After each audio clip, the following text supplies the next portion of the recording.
UC எல்லாருக்கும் சுத்திட்டு இருந்த பம்பரத்தின் மேல கவனம் இருந்ததை தவிர அதை சுத்த விடுற சாட்டை மேல யாருக்கும் கவனம் இருக்கல. There was a mastermind behind all this. சூரியவர்தன் KGF இப்ப கருடன் கிட்ட கொடுத்தானோ அப்பதான் அந்த மாய கையோட சதி ஆரம்பிச்சது. அதீரா கருடன் அட்டாக் பண்ணான்னு நினைச்சிட்டு இருந்தாங்க. ஆனா அதுக்கு பின்னாடி இருந்தது இந்த கைதான். கருடன் அதிராவை அட்டாக் பண்ணாலும் அதிரா பழிச்சிட்டான். அதுக்கு பின்னாடி இருந்ததும் இதே கைதான்.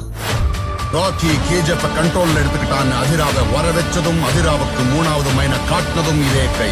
மைன் நம்பர் 3 ஓபன் பண்ணி 25 வருஷம் ஆச்சு. டெல்லியில இருந்து கால். டெல்லியில பவரை தொலைக்க வச்சதும் ஷெட்டிய இனாயத்திலின் பக்கம் சாய வச்சதும் இதே கை. ராக்கிக்கு KGF வழிகாட்டினதும் இதே கை. யானைக்கு குழி தோன்ற ஒருத்தன் பம்பையில இருக்கான். ராக்கி